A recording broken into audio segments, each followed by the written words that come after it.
Olá, vamos continuar nossa disciplina de Fisiologia Vegetal, hoje tratando do capítulo 8, Hormônios Vegetais.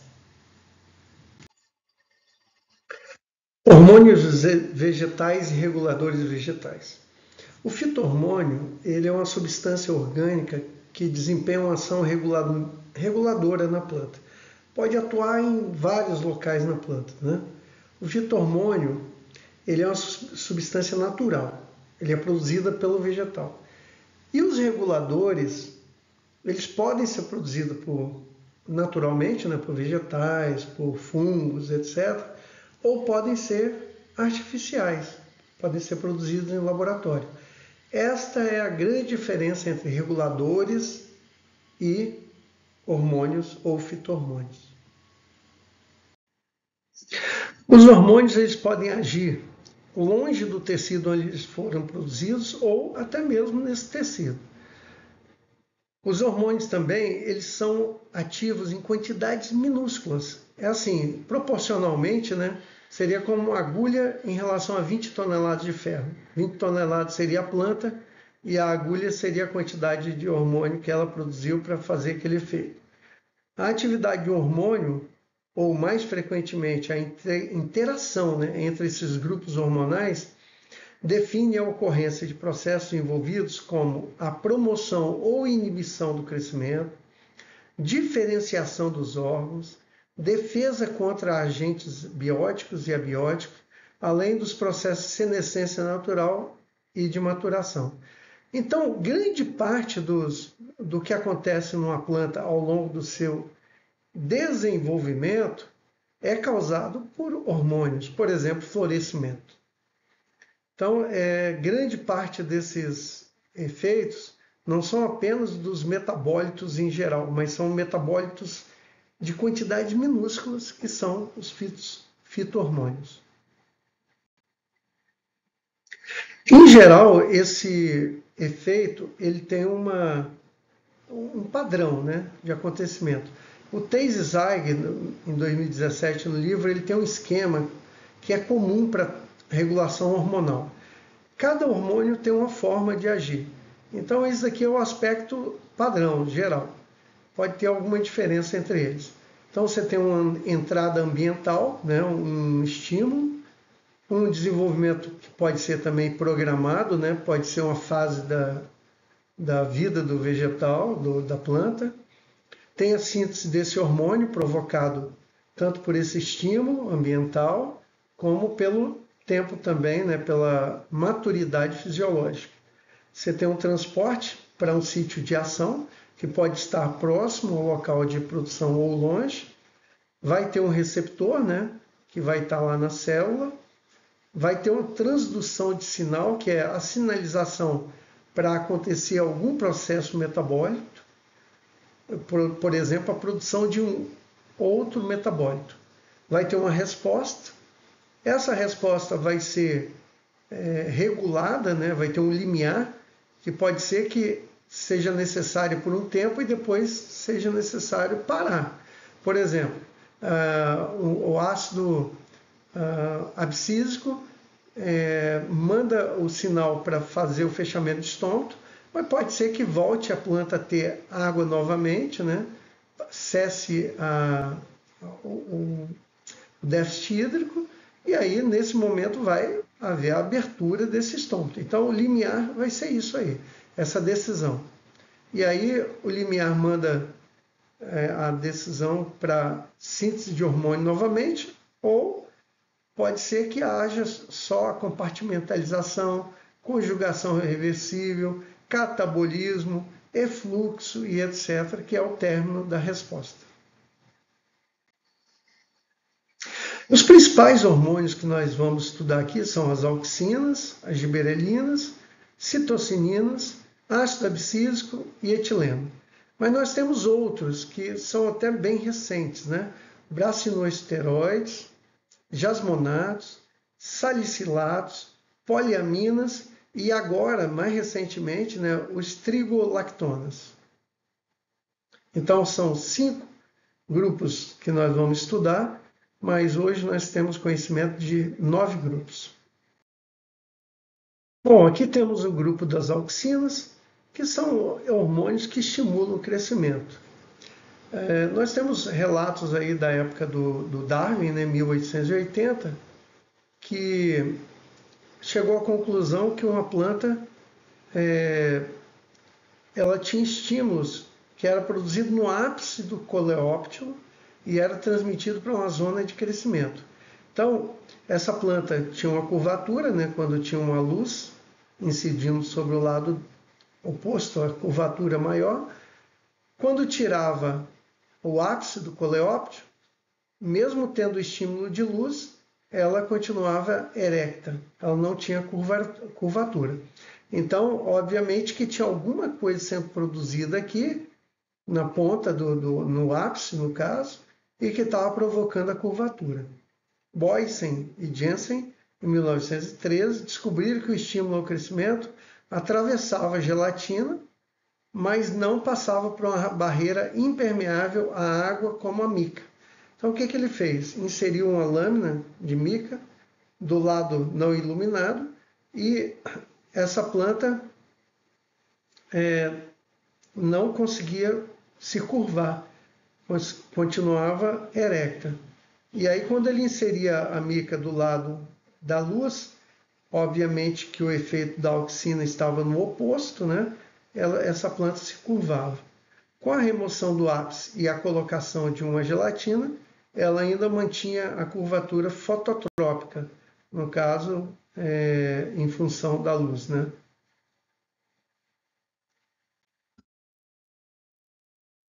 A auxina é um hormônio produzido nos primórdios foliares, né? No ápice caulinar e nas folhas jovens e sementes em desenvolvimento. A principal auxina de origem natural é o ácido indolacético, o AIA, que é o mais famoso. Nós temos outros que são usados também. O AIA é transportado até o ápice radicular, então ele sai do ápice caulinar, do topo da planta, e vai até o ápice da raiz. Só que ao longo desse trajeto diminui a concentração. Então tem muito mais concentração de auxina no ápice caulinar do que no ápice radicular. O transporte é lento e polar, é unidirecional, quer dizer, ele só vai do ápice para a raiz. E feito por meio das células parenquimáticas do floema e do câmbio vascular. O ácido indolacético ele desempenha um papel na diferenciação dos tecidos vasculares. Então, na hora de gerar o tecido vascular, o AIA tem uma função muito importante. E aí, o que acontece se removermos as porções dos feixes vasculares do caule e deixarmos folhas e gemas acima do ferimento do caule? Essa é uma perguntinha para a gente refletir, buscar uma resposta e trazer para a próxima aula. O que acontece se adicionarmos ácido indolacético ao caule em um ponto um pouco acima desse ferimento? Então vamos pensar um pouquinho. Se a gente ferir o caule, né, e aí deixar folhas e gemas acima do ferimento do caule, o que vai acontecer?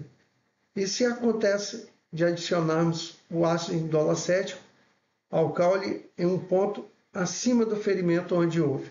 Então, aqui nesse caso anterior, não há transporte de ácido indolacético para onde estão as folhas e gemas. E nesse outro caso, nós estamos adicionando ácido indolacético acima do ferimento. O AIA, o ácido indolacético, fornece a dominância apical. Ou seja, enquanto tiver a gema apical intacta, o ácido indolacético, as auxinas, estão sendo transportadas e aqui a parte inferior vai ter menos concentração que na parte superior e as gemas laterais vão ser inibidas. Ou seja, a gema lateral vai crescer em regiões bem distantes da gema apical, mas próximo à gema apical não.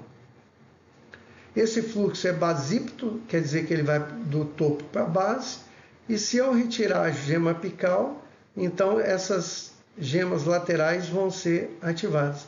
Então é muito comum quando a gente faz a poda de uma planta, a ponta, saem várias gemas, vários ramos laterais. E o que acontece se a gente remover a gema apical de uma planta de feijão? Então, o normal é a gema apical ter dominância e as gemas laterais ficarem inibidas.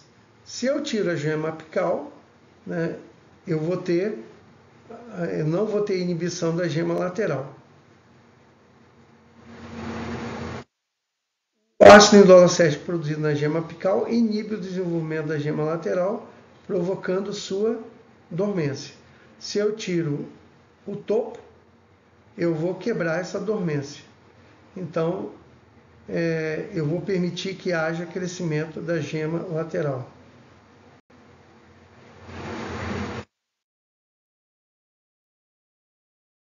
As auxinas promovem a formação de raízes adventícias também. Então, a aplicação comercial em formação de mudas para propagação vegetativa de plantas lenhosas é muito comum inserir o pedaço do caule em água com a auxina e, em pouco tempo, ocorrer a geração de raízes.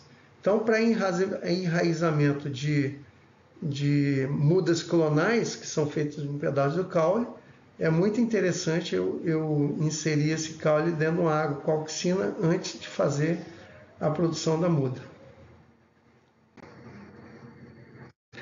A auxina também promove a formação de frutos sem a fertilização. São paternocárpicos. Paternocárpicos. Porque não tem a fertilização, então nós não vamos ter sementes. Vamos ter frutos, né, desenvolvidos, mas sem as sementes formadas. Aqui no morango também, a gente tem crescimento dos frutos, mesmo sem ter o aquênio, né, que é o primórdio da semente.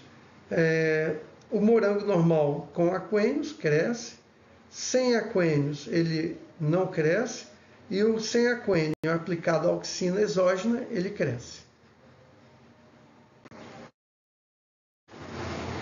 A auxina também previne a abscisão, né? Ou seja, aquela folha que estava para cair, para ocorrer a abscisão dela, a queda, ela, com a aplicação de auxina, vai ter uma redução do efeito do etileno, depois nós vamos estudar também, e aí evita a queda da folha.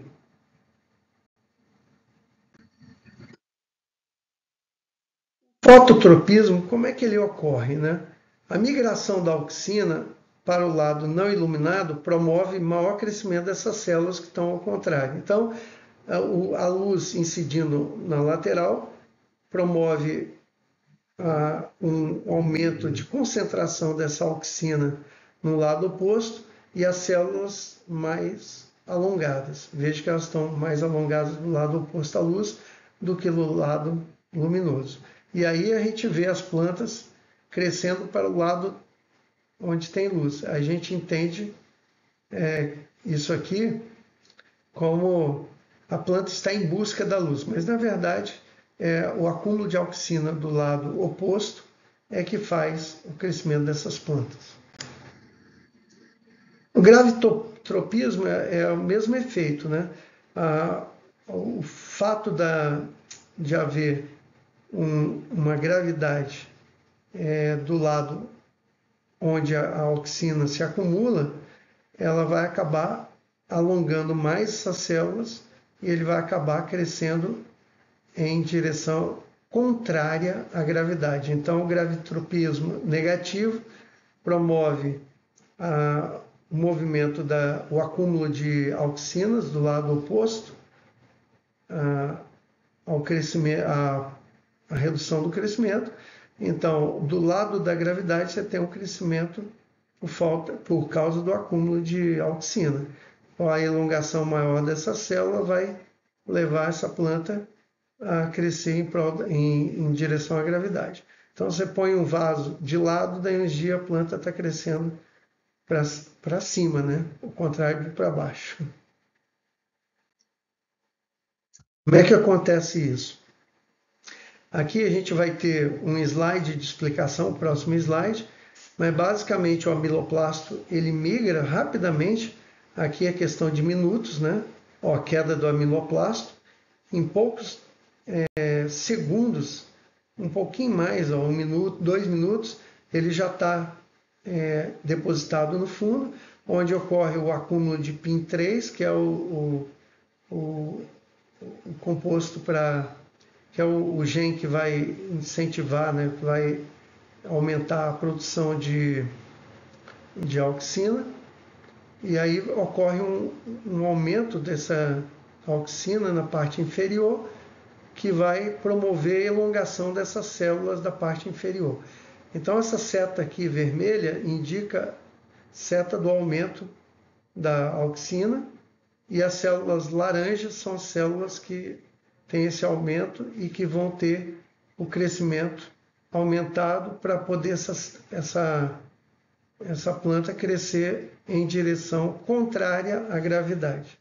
Então a queda do amiloplasto ocorre em segundos, daí um pouco ocorre a alcalinização citoplasmática das células da columela, são essas células dessa parte que está esverdeada. Depois tem a localização polar dos pins, né, na columela, que vão ficar mais na parte inferior. Essas linhas violetas aqui, ó, né? Depois você tem uma razão da auxina lateral, aí a auxina começa a aumentar, essa faixa vermelha, um pouco mais espessa, indica o aumento maior de fluxo da auxina na parte inferior. Com o aumento da auxina, essas células alaranjadas, elas vão tender a crescer mais. E aí o ângulo do ápice da raiz, ele começa a acontecer em questão de horas. Então veja que essa barra aqui embaixo, ela tem a primeira fase em segundos até aqui, depois em minutos até aqui. Aqui tem uma ruptura dessa escala, né? E aí você tem uma escala em horas. E aí o ângulo do ápice da raiz virar para cima, em questão de 2 a 3 horas já começa. Aqui nós temos um slide que tem toda a explicação. Foi tirado do Thais Zeiger, figura 18.8. Pode ser entendido todo passo a passo. Esse outro hormônio, citocinina, ele é produzido no ápice radicular. Então veja que ao contrário da auxina, ele é produzido na ponta da raiz. E o transporte ocorre via xilema. Então, enquanto a auxina é produzida no ápice da planta, no ápice da parte aérea, e é transportado via floema, né, e vai diminuindo sua concentração, a citocinina é produzida no ápice da raiz e tem a concentração diminuindo da ponta da raiz, do ápice da raiz, até o ápice da planta. A citocinina está envolvida na citocinese ou divisão celular, ou seja, ela promove o aumento, o crescimento da planta pelo número de células mesmo, né? Aí a combinação de citocinina junto com o ácido indolacético, que é a auxina, elas promovem uma rápida divisão celular em cultura de tecido, quando a gente pega um tecidozinho e põe dentro do meio de cultura em laboratório. E aí forma células indiferenciadas, quer dizer o seguinte, que elas se reproduzem como células originais, não diferencia para formar órgãos. E elas são fundamentais na queda da dormência de gemas axilares, ou seja, a citocinina é fundamental para aquelas gemas axilares que estavam inibidas pela auxina, que elas percam a dormência e possam germinar. E aí nós temos ainda nesse quadro aqui, uma aparição de um novo hormônio que é a giberelina. Então a citocinina ela está envolvida na mitose, né, diferenciação da divisão, desculpa, na divisão celular, e alongamento ela não atua. Mas as auxinas, que não ajudam na mitose, né, mas ela ajuda a elongar as células, ou seja, aumenta a expansão da célula. E a giberelina ela tanto atua na mitose quanto na elongação. Então as giberelinas também atuam no crescimento das plantas. A aplicação de citocinina pode causar a quebra da dominância apical, mesmo na presença da auxina. Ou seja, eu tenho uma planta com ápice, mas se eu aplico citocinina, eu posso promover a germinação das gemas laterais, as axilares, né? A citocinina também atrasa a senescência foliar. Quer dizer, a citocinina é considerado também como um hormônio da longevidade, da juvenilidade, porque ela evita que as folhas venham a sofrer senescência, que ficam envelhecidas. Veja esse experimento aqui, ó. Essas folhas esverdeadas de tabaco, elas foram tratadas com citocinina. E essas da parte superior sofreram senescências porque não foram tratadas com citocinina. Aqui nós temos duas plantas, claramente a da esquerda tratada com citocinina em relação à outra que não foi tratada. A citocinina, então, ela atrasa a senescência foliar, né? E ela ajuda também a quebrar a inibição das a dormência, né, das gemas axilares. E aí, quando a gente usa a citocinina em cultura de tecidos, quando a gente pega um pedacinho do tecido, né, essicado, e põe dentro do meio de cultura, ela ajuda na formação de gemas. E ela ajuda a quebrar, então, a dominância apical. Esse gráfico aqui, eu gostei muito, né? Peguei da internet, que ele mostra como que é o gradiente de auxina, que é alto, high, né? De cima para baixo, que ele é produzido no shoot tip, é na ponta da parte aérea, né? Da copa, enquanto que a citocinina tem um gradiente decrescente do topo, da ponta da raiz para o topo da planta. Então, enquanto a citocinina diminui ao longo da planta para a parte aérea, a auxina diminui da parte aérea para a raiz. Acontece quando nós removemos as folhas das plantas e as colocamos em água com citocinina. Eu já mostrei um slide anterior que tem essa questão.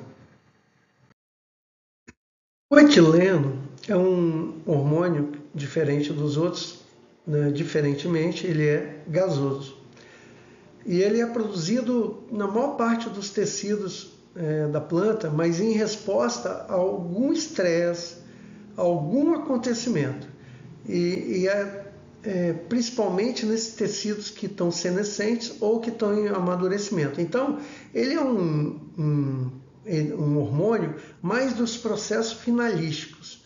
Aí vai ocorrer a abscisão da folha, ela vai cair, naquele local da abscisão é que o etileno atua. Tem o amadurecimento de um tecido, o amadurecimento de um fruto, ele atua aí. As plantas, em geral, produzem etileno, né? Se você colocar uma plantinha dentro de uma campânula, ela vai produzir etileno e o etileno vai concentrar e ela não vai ter crescimento, vai ficar empacadinha aí, vai ficar anã. Isso aí é perceptível.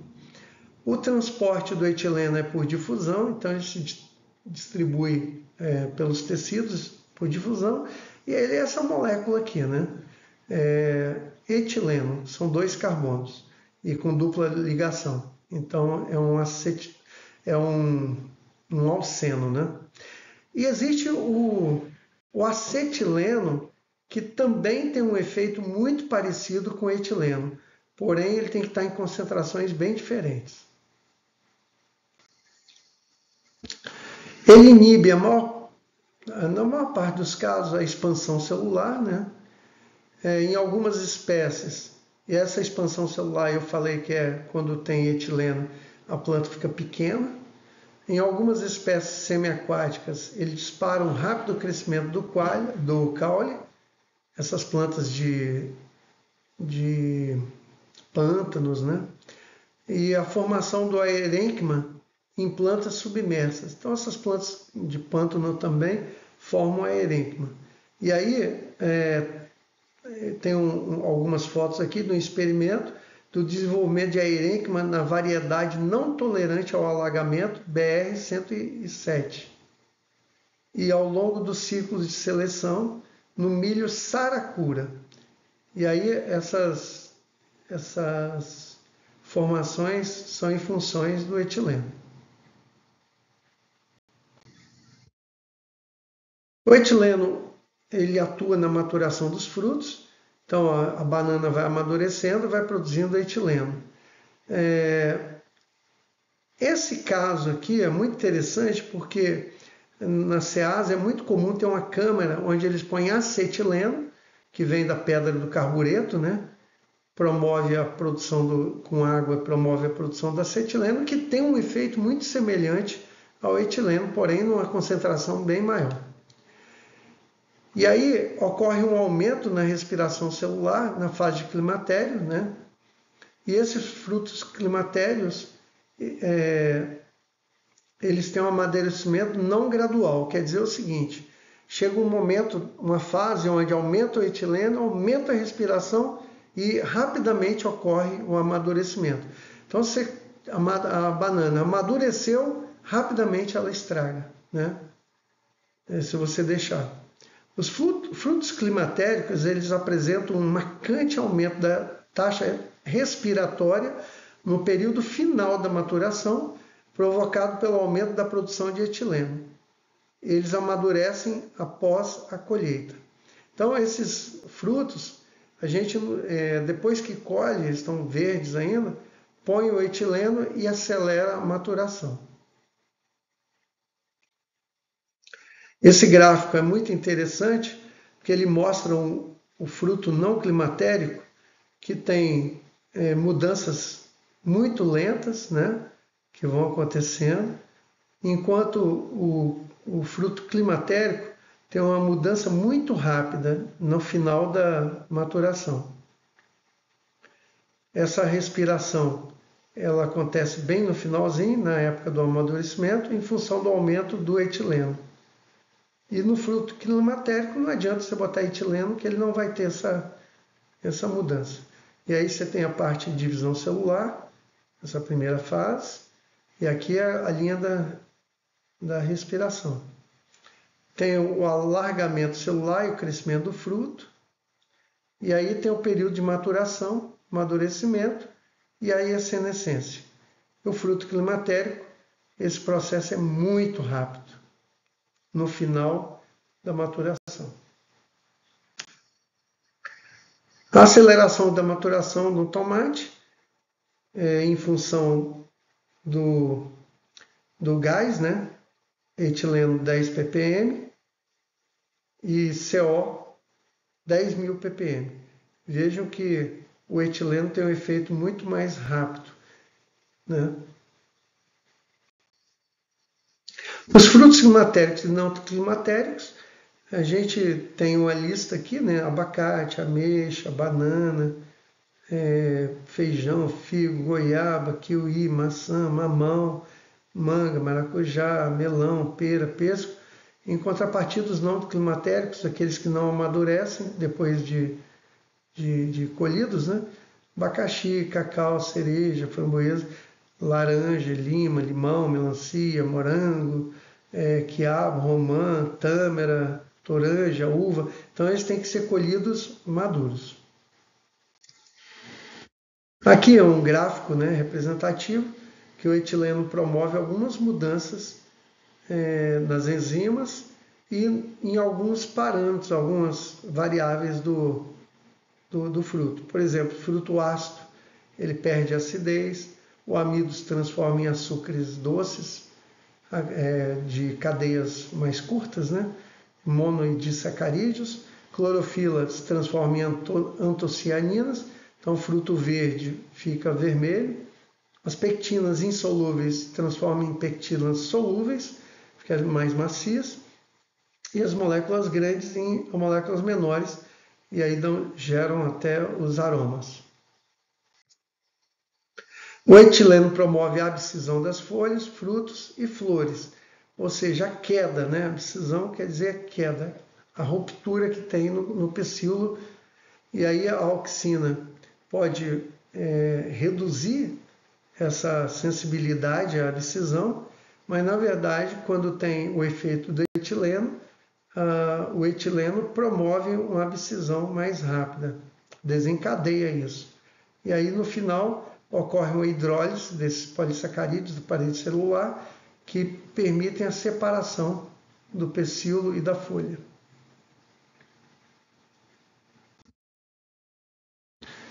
A giberelina é um hormônio que ele está presente em várias partes da planta. As maiores concentrações estão nas sementes imaturas e nos tecidos jovens dos ramos. É transportada tanto pelo xilema como pelo floema. Então, ela tem fluxo tanto ascendente como descendente. Tem um fluxo em toda a planta. Elas desempenham um papel múltiplo na quebra de dormência e na germinação. Então, elas promovem a síntese de enzimas hidrolíticas que quebram o amido e começam a produzir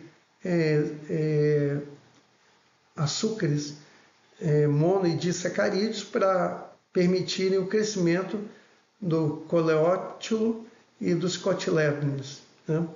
Estimula o alongamento celular e a divisão também, tornando possível a penetração da raiz através das barreiras que restringem o seu crescimento. Então, o ápice radicular começa a crescer e começa a passar por essas barreiras que antes estavam intactas, e com o aumento da giberelina acaba acontecendo a germinação. Elas causam o alongamento do caule em plantas intactas por meio da divisão e do alongamento celular. Então ela tanto funciona como alongamento celular como com divisão. E plantas tratadas com giberelina têm um crescimento bem maior do que não tratadas. Veja esse experimento com mutantes de milho, né? São mutantes anões. E aí, o mutante tratado com giberelina, ele cresce, ele perde essa característica de anão. E aí nós temos os dois milhos, né? O normal e o tratado com giberelina, que não tem diferença. A aplicação de giberelina em repolho e cenouras causa a formação do escape floral. Então a giberelina ajuda a produzir flores e sementes nessas plantas. A giberelina pode provocar o desenvolvimento de frutos paternocarpicos, que são frutos sem semente, que é o caso, por exemplo, do morango, por exemplo, né? Maçã, pepino, uvas, mexerica, pêssego, berinjela. E aí nós estamos vendo plantas tratadas com giberelina, onde teve maior formação de frutos do que nas não tratadas com giberelina. É a pulverização mesmo. Lembram desse slide anterior, né? Onde nós revisitamos aqui que a citocinina participa da mitose, mas não do alongamento, enquanto a auxina não participa da mitose, e sim do alongamento, e a giberelina trabalha tanto na mitose quanto no alongamento. E isso faz produzir plantas maiores. Ácido abscísico é um hormônio que está muito relacionado com os estresses também, né? A sua síntese é estimulada pela falta d'água em folhas maduras, quer dizer, ocorre um estresse hídrico na planta, aumenta a produção de ácido abscísico. ou também chamado de aba. Pode também ser sintetizado em sementes e é transportado tanto no xilema quanto no floema. Então ele anda na planta como um todo. É um hormônio sinalizador para a maturação de sementes e anti-estresse.